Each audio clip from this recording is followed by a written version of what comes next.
a mysterious case of mass hysteria. The whole town basically went crazy. The Wild West's worst train robbery. Almost everything that could possibly go wrong with this did go wrong with it. And the truth behind the legendary jackalope. There's evidence that this critter is more than just a tall tale. Deep in the vaults of the world's greatest institutions lie extraordinary relics, tales of intrigue and wonder, and secrets waiting to be revealed. These are the mysteries at the museum.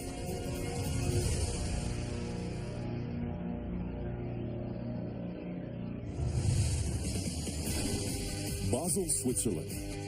Boasting more than 40 galleries and cultural institutions, this city has the highest concentration of museums in all of Europe. And perhaps the most historic is set inside a house from the Middle Ages. Pharmacy Museum, Basel. Here, visitors can find a medieval alchemy lab, chemistry equipment from the 1800s, and a pharmacy used by Swiss royals.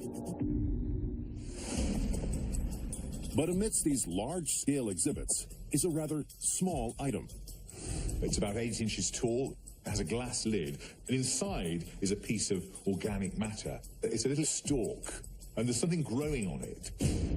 This plant may look harmless, but according to historian Matthew Sweet, it's linked to one of the most bizarre conspiracies the world has ever seen. This specimen may have played a part in a deadly incident that drove a large number of people really to the brink of madness.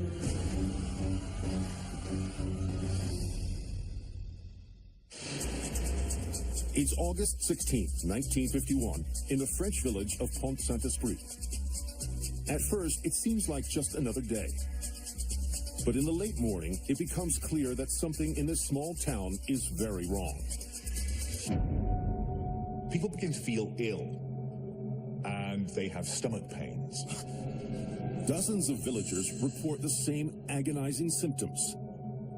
And by midday, the situation gets even worse. Residents are experiencing terrifying hallucinations. People imagined that they were on fire. There were people who imagined that their bodies were entwined with snakes. There was a guy who thought that he was a plane and jumped out of the window to prove it. This isn't something that affected just a small number of people. The whole town basically went crazy. For 3 harrowing days, mass hysteria grips the town. On the 4th day, the symptoms finally begin to abate. 300 people have been affected, and 5 are dead. Something very, very strange happened in that town. In the wake of the incident, a team of scientists descends on the area in search of the cause of the strange event. They examine victims and scour every inch of the town. Finally, they announce they've found the source of the bizarre episode: the local bakery. According to the scientists, the town's bread supply was contaminated with a naturally occurring poisonous mold called ergot. Ergot poisoning is pretty serious. It doesn't just upset your stomach, it can mess with your mind. It can give you hallucinations. In extreme cases, it can kill you. With the mystery apparently solved, the incident becomes known as Le Pain Maudit, the case of the cursed bread. There was an acceptance in the town that this had been an unfortunate incident, something that nobody could have prevented. But some people find the explanation insufficient. Although it was common during the Middle Ages, ergot poisoning in recent times is extremely rare. Since the 19th century, advances in agricultural processes have eradicated the scourge from the food supply. In fact, the last documented case on French soil occurred more than 100 years previously. Some think this wasn't the result of an accident in a bakery. What happened in the town had nothing to do with bread. But nobody offered a satisfactory explanation of what it was. For decades, the hallucinations in Pont-Saint-Esprit remain one of the most baffling mysteries of the 20th century. That is, until a researcher in the United States blows the case wide open. 2009. American journalist Hank Albarelli is working on a book about the CIA. Hank Albarelli is a specialist in intelligence matters. He writes about the secret state. While sifting through declassified archives, Albarelli comes across a document that references the strange events in Pont Saint-Esprit. The document he found is evidence that the CIA had an interest in what was going on in this town. Intrigued, Albarelli digs deeper. He reads a transcribed conversation between a pharmaceutical rep and a CIA agent that refers to the secret of Pont Saint-Esprit. It says the outbreak wasn't caused by moldy bread, but by something called diethylamide. And that's the D in LSD. The journalist also discovers that one of the scientists sent to Pont Saint-Esprit to investigate was a man named Albert Hofmann, the inventor of LSD. Albert Hofmann was the father of LSD. He'd first synthesized it in the 1930s. Barely anybody in the world knows about it, apart from Hofmann and the CIA. Albarelli is convinced that Hofmann was working with the CIA and believes they deliberately contaminated the Pont Saint-Esprit food supply with LSD. Albarelli's theory is this was the CIA carrying out an experiment involving mind-altering drugs. According to the journalist, the CIA wanted to see if LSD could be used as a weapon in the Cold War. The CIA was hoping to use it as a kind of wonder drug that would make people tell the truth. Based on his research, Albarelli believes that Hofmann and the scientists sent to Pont Saint-Esprit were actually working with the CIA to orchestrate a massive cover-up. They blamed the hallucinations on another affliction that causes the exact same effects as LSD, ergot poisoning. Although the CIA has never admitted any wrongdoing, many believe that Albarelli's research uncovered the truth behind the outbreak. Today, in Basel, Switzerland, this strand of rye, contaminated with ergot, recalls a bizarre epidemic and the mind-boggling conspiracy theory at the heart of the case. Portland, Oregon. This city's Tillicum Crossing carries bicycles, electric streetcars, and pedestrians, but not automobiles, making it the only bridge of its kind in the country. And celebrating this region's transportation is the Oregon Rail Heritage Center. Here, visitors can climb aboard a vintage caboose, a mid-century sleeper car, and a steam locomotive from the 1940s. But among these engineering marvels is one that really stands out for its power and size. This is a massive, massive piece of steel. It's a black 80-foot-long cylinder, 15 feet around, with 6-foot-high wheels underneath it. It's the classic childhood vision of a railroad train. This is the Oregon Railroad and Navigation Company's number 197 locomotive. According to writer Finn J.D. John, a train like this one was linked to one of the Wild West's most incredible robberies. Almost everything that could possibly go wrong with this did go wrong with it.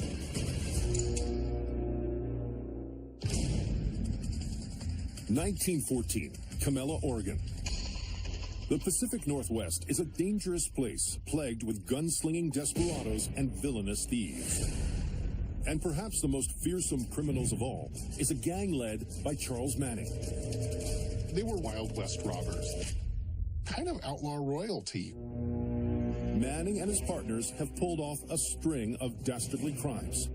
But now they are planning their biggest heist yet. They were ready to do a classic train robbery. The outlaws have set their sights on a train traveling from Chicago to Portland. Their plan is to break into the express car, where they've heard a large amount of gold is stored. They were going to get into the safe, get the stuff, and then they would leave. On July 2nd, Manning and his men board the Oregon Railroad and Navigation Company's number 197 train and set their plot into motion. As the locomotive departs the station, it seems that everything is going according to plan.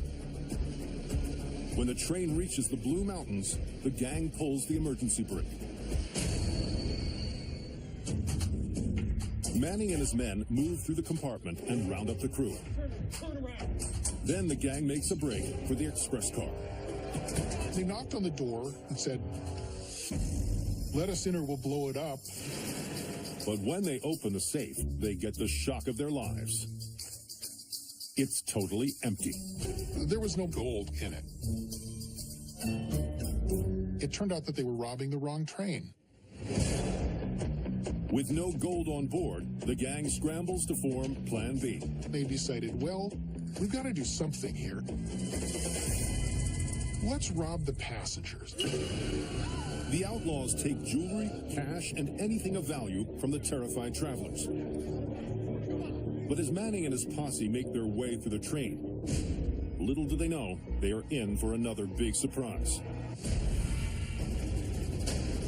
Bad things happen when you break the law. This was no exception. It's 1914 in Oregon. 3 outlaws are robbing a passenger train in the Blue Mountains. What these ruthless villains don't realize is they're in for the surprise of their lives. On board the train is a hotshot lawman, Deputy Sheriff George McGuffey. He's got a gun, and he was surreptitiously loading it while the bad guys were moving down the train toward him. McDuffie watches the robbery unfold, biding his time for the right moment to act. He jumps up, hauls out this gun, and aims it at the robbers. And he's got the drop on them. McDuffie seems to have been some kind of a gunfighting ninja, because with this single action pistol, he shot Manning 3 times before he could fall to the ground. With the ringleader dead, the 2 other outlaws flee the train. McDuffie gets the word out to local law enforcement, and the rest of the gang is apprehended just 20 miles down the track. Sheriff McDuffie is hailed as a hero. People saw Sheriff McDuffie as having saved everyone, but he was very humble about it. He said that it was just doing my job, ma'am.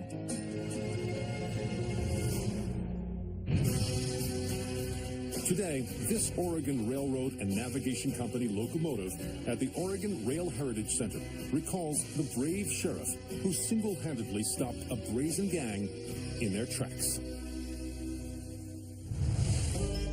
Douglas, Wyoming was originally a pit stop for settlers traveling west on the Oregon Trail.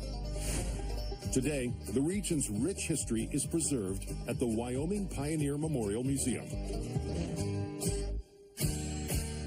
Its displays include a saddle from a steer wrestling competition, a Native American teepee, and a reconstructed 19th century horse buggy. But there is one object here that is perhaps more intriguing than any other. He's 20 inches from tail to nose. It's white and gray. It has the features of a rabbit with long ears and a fuzzy tail, but it also has horns. This is the Wild West's most legendary creature, the jackalope. But according to assistant curator Mary Morgan, its curious appearance may be based more in fact than in fiction. There's evidence that this legendary critter is more than just a tall tale.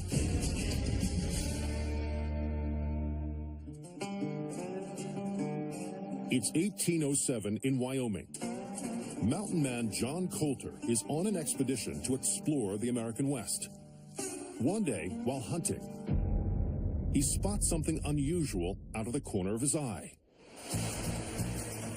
He noticed a very curious sight that he couldn't explain. A creature that had protrusions coming out of its head. It had a body of a jackrabbit, but the horns of a deer. but the animal runs away before Calder is able to capture it. News of Calder's sighting of an odd horned rabbit spreads far and wide. And it's soon clear that he's not the only person to have spotted this bizarre bunny. Others throughout the West claim they too have encountered such a creature. As reports pile up, it's even given a name: the jackalope. A jackalope refers to the jackrabbit, and an antelope. But despite all the sightings, no one is able to capture one to study. Some people say that one of the reasons that jackalopes are so elusive is that they can run very, very fast. And it could also throw its own voice from a different direction in order to trick you into going the opposite way.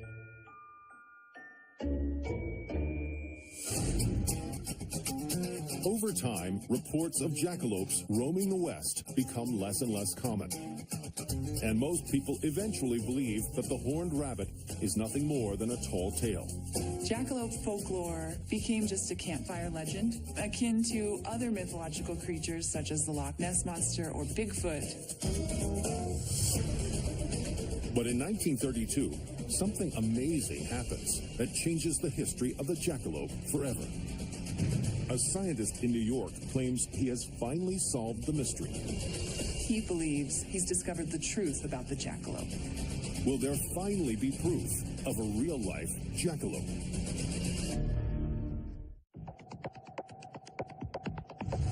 It's the 1930s. For over a century, sightings of horned rabbits have persisted across the western United States.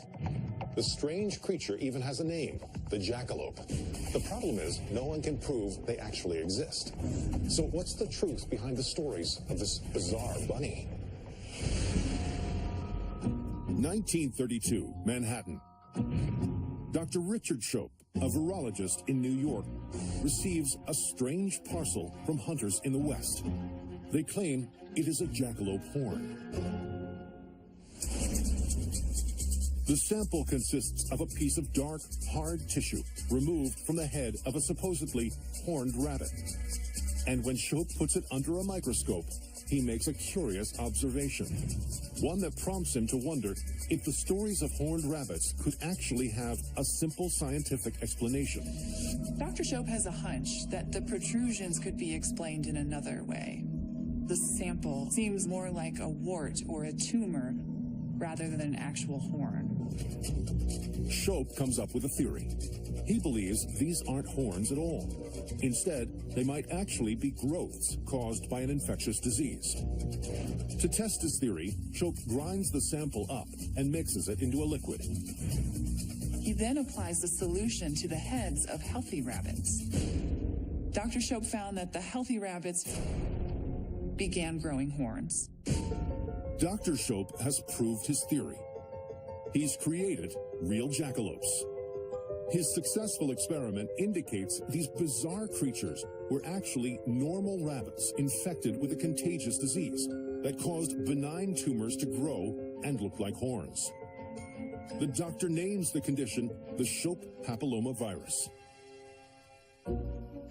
He theorizes that the more outlandish aspects of the jackalope legend were merely embellishments produced by overactive imaginations.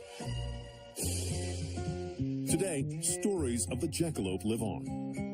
Depictions of the legendary animal appear in souvenir shops, motels, and bars throughout the American West. We enjoy using the jackalope as something that binds us together because it's funny and because it symbolizes Wyoming in a unique way that people recognize. Today, this taxidermied mock jackalope on loan to the Wyoming Pioneer Memorial Museum serves as a reminder of a bizarre creature with an enduring appeal. Philadelphia, Pennsylvania earned its place in pop culture history when it served as the setting for the classic boxing film Rocky. Every year, thousands of visitors reenact the movie's most famous scene by running up what are now known as the Rocky Steps. And at the top of these iconic stairs is the entrance to the Philadelphia Museum of Art. Its collection includes a glistening copper sculpture of the Roman goddess Diana, Buddhist shrines, and armor from the Middle Ages. But there's one work of art here that was almost lost to history forever. It's about 9.5 by 7.5 inches in an ornate gilt frame. It depicts a young woman. Her head is resting on her hand, and it seems like she's lost in thought. As museum coordinator Kathy Herbert attests, this canvas was nearly destroyed by one of history's most despicable villains. This was one of the greatest art masterpieces in the world. To have lost this painting would have been almost unimaginable. It's 1945, and Austria is in the throes of World War II. The Allies are storming across Europe. Their goal? To liberate the continent from the Third Reich. Among them is one unit unlike any other. An elite group now known as the Monuments Men. Made up of soldiers, historians, and art experts, this unique team has been given a special assignment: to recover art stolen by the Nazis. Art looting was a central part of the Nazi program. They were obsessed with the idea of building this enormous museum. They took thousands of the greatest art treasures in Europe. And the Monuments Men have just received intelligence about a massive cache of art stored in a salt mine deep in the Austrian Alps. There were works by Leonardo da Vinci and Michelangelo. These were cream of the crop. On May 12th, the Monuments Men advance on the mine. It seems like it's just a matter of time before they recover the treasure. The Allies were basically around the other side of the mountains from the salt mine, and they were very close. But when the Allies draw near, disaster strikes. A massive explosion echoes through the mountains. When the Allies reach the mine, they discover that all that's left is a pile of rubble. It appears the mine has fallen prey to a vicious Nazi plot. Rather than let their stolen art fall into Allied hands, the Nazis decided to destroy their loot instead. The Monuments Men thought the mine had been blown up and essentially destroyed. The unit is devastated. But their mission is far from over. What happens next will change the art world forever.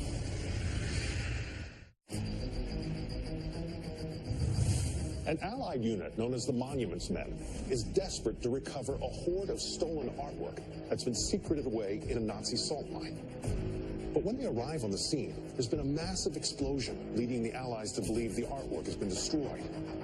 But what the men don't realize is that weeks earlier, a plan was set in motion that would lend them a helping hand. It's early 1945 in a salt mine in the Austrian Alps. Emmerich Pochmuller is an ardent art lover with a big responsibility. His job is to oversee a collection of masterpieces stolen by the Nazis. Emmerich Pochmuller always admired art and culture. He knew that these were some of the greatest treasures in the world. In April, Pochmuller receives word that the Nazis are losing the war and the Allies are advancing on the mine. He then receives an alarming order: to blow up the works of art that he holds so dear. The Nazi Party wanted to institute a scorched earth policy. If they couldn't end up belonging to the German Reich, the artworks should be destroyed. Pochmuller faces a desperate dilemma: destroy the art he loves or defy the Third Reich. It's a decision that could cost Pochmuller his life. Anyone who did not cooperate with Nazi leaders could be summarily executed. The man makes a bold choice. He decides to defy his orders and save the art. Destroying these cultural treasures would have been almost unimaginable. Pochmuller comes up with a cunning scheme. He plants 6 tons of explosives near the entrance to the mine. When he sets them off, it will appear to his superiors as if the mine has been destroyed. But if the plan works, the blast will simply seal off the underground chambers and protect the art inside. As the Allies draw closer, he hits the detonator and flees.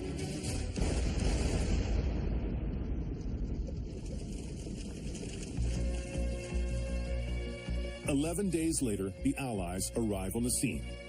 Although it looks like total destruction, they take a chance and start to dig. The Allies hoped there would be something left, because any kind of explosion is rather unpredictable. Hours later, they finally break through into the mine. The Monuments Men can't believe their eyes. The artworks in the mine were essentially unharmed. The Allies were enormously relieved. The Monuments Men recover more than 12,000 works of art, including this oil on canvas by the French painter Corot. Thanks to their unprecedented art rescue and the efforts of an unlikely ally, the Monuments Men are hailed as heroes. The fact that all the artworks were saved is one of the great stories to come out of the entire history of the war. Today, this masterful painting at the Philadelphia Museum of Art recalls the artistic treasures that almost became casualties of war.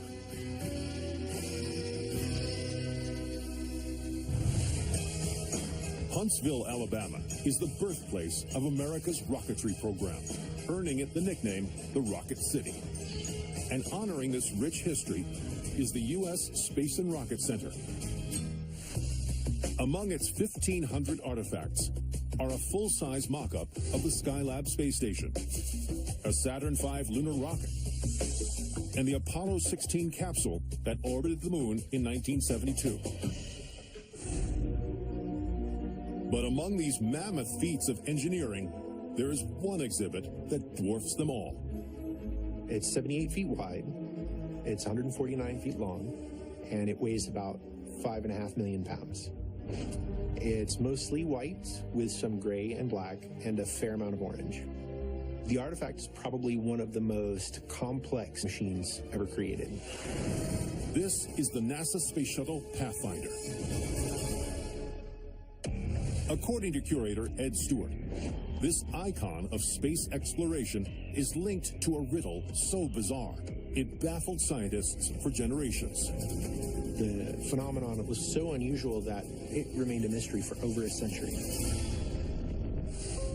July 1st, 1908, London, England. It's a seemingly ordinary evening. But around midnight, something incredible happens. There were some very unusual lights in the night sky. They were unusual blues, and then the closer you got to the horizon, the more pink they became. It was really extraordinarily bright. You could read street signs, you could walk around mostly unaided. Police are flooded with phone calls from people all over the city reporting the peculiar sight. Nobody knew what it was. People thought, oh my gosh, part of London may be on fire. But London is not burning. In fact, the bizarre phenomenon is also reported across Western Europe. The lights could be seen from the UK, Germany, Austria, Denmark, even Spain. And scientists around the world are desperate for an explanation. You had geologists, astronomers, and meteorologists all trying to figure out what was causing the lights. One theory was the aurora borealis, or the northern lights. The aurora borealis are colorful lights produced when particles from the sun interact with the Earth's magnetic field. But this hypothesis is quickly dismissed. The aurora borealis generally are more of a greenish tone, whereas these unusual lights were really blue and pink. The aurora borealis happens in the night sky farther north and closer to the Arctic Circle. Others speculate that the glow could have been caused not by something from space, but rather from Earth. An erupting volcano. You get dust and gases spewed high up into the Earth's atmosphere, and it can cause unusual sky colors and unusual lights as well. But when scientists dig deeper, they find no evidence of any volcanic eruptions at the time of the bizarre glow.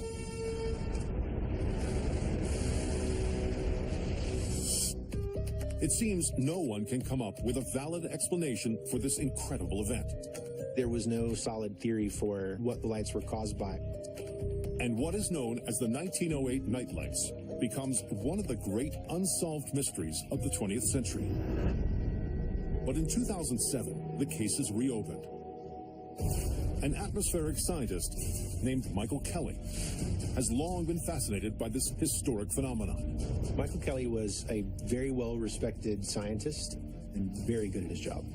He was very interested in these unusual lights. Kelly scours history books for anything that could point to an explanation. Finally, he finds something. A single catastrophic event, the likes of which the Earth had never seen.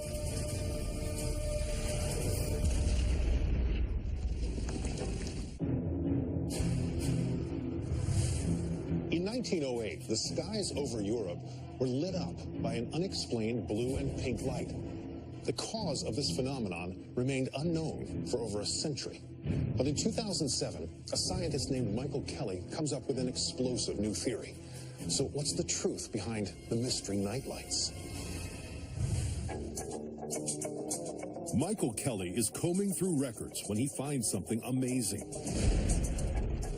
In June of 1908, a gigantic comet burst through the Earth's atmosphere and decimated a remote region of Siberia. It was 1,000 times larger than the bomb at Hiroshima. Kelly believes this event is somehow the key to explaining the mysterious lights that illuminated Europe. Comets are made up of primarily ice and rock. As the comet comes into the Earth's atmosphere, it starts to burn up, and that ice then vaporizes and becomes water vapor in the Earth's upper atmosphere. Kelly thinks that light refracted through this water vapor might have produced the brilliant colors that lit up the 1908 sky. But to prove it, he needs to replicate the effects of a giant comet moving through the atmosphere. And the only thing that can come close is a space shuttle launch. The water vapor produced during a space shuttle launch would very closely mimic how water vapor from a comet would behave in the Earth's atmosphere. On August 8, 2007, a space shuttle blasts off from Cape Canaveral, Florida. The conditions on this particular day are similar to those when the lights were seen in Europe in 1908. Hundreds of miles away in Alaska, Michael Kelly nervously scans the night sky. And then it happens. He sees on the horizon a pink band with blue shimmering lights above it, and he's absolutely thrilled. What he sees is almost exactly a picture-perfect description of how the lights appeared in Europe. Michael Kelly has proven his theory and solved a 100-year-old riddle. In fact, in the right place and under the correct conditions, spectacular lights can be seen in the night sky during other NASA launches. And today, this space shuttle in Huntsville, Alabama, recalls a spectral phenomenon that lit up the world's imagination. Home to more than 2.5 million people, Brooklyn is the most populous New York City borough. It's also one of the most ethnically diverse places in the world. Almost 40% of its residents were born outside the United States. And celebrating this vibrant cultural mix is the Brooklyn Museum. The institution houses more than 1.5 million artifacts, including a Japanese Buddha, a sculpture by the famed French artist Auguste Rodin, and a priceless Egyptian figurine. But amid these global treasures is an object that was crafted much closer to home. The artifact is about 8.5 inches tall by about 4 inches wide. It's wearing a skirt, and it has decorations on the face, particularly on the chin and on the sides of the cheeks. This strange-looking doll speaks to an extraordinary tale of kidnapping and redemption that played out on the American frontier. This is one of the most infamous missing person stories of the 19th century.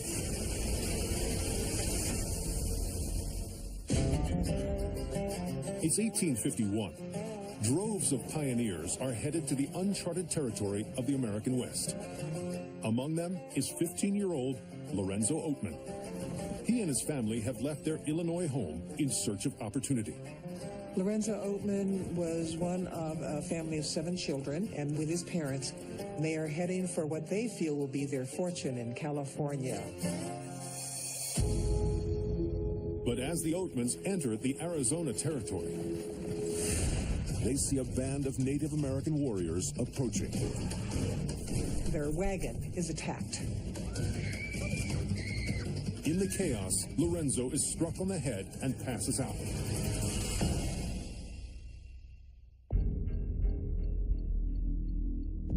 When he comes to, he is greeted by a gruesome scene.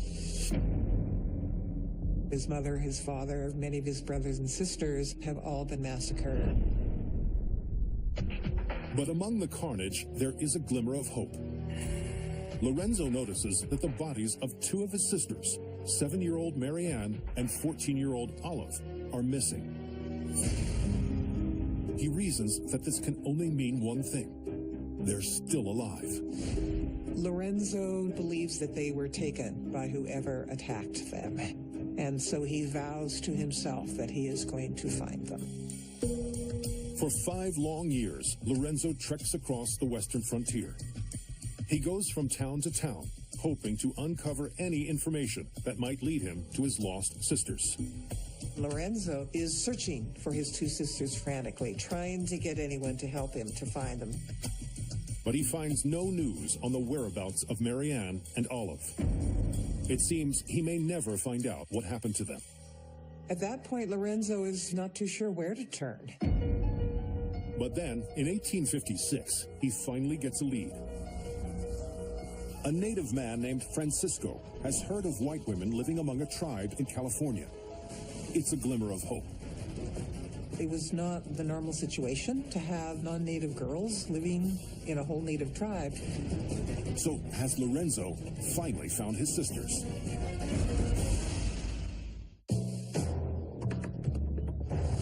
It's the 1850s.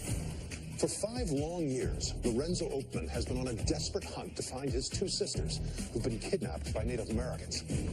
But now he has a tip-off that he thinks could lead him to his kin. But little does he know, their fate is stranger than he had ever expected. A native man named Francisco has heard of white women living among a tribe in California. It's a glimmer of hope. But as a white man, Lorenzo cannot approach the tribe himself. Instead, Francisco investigates on his own. Francisco ventures into Indian territory to meet with the tribe. There he finds a young woman. Although she is wearing a traditional Mojave dress and has a tribal chin tattoo, she also has markedly fair skin. Francisco is able to tell that she is indeed a white woman. She is Olive Oatman. Olive explains that when her family caravan had been attacked, she and her sister had been taken captive, just as her brother suspected. At first, life with the natives was torturous.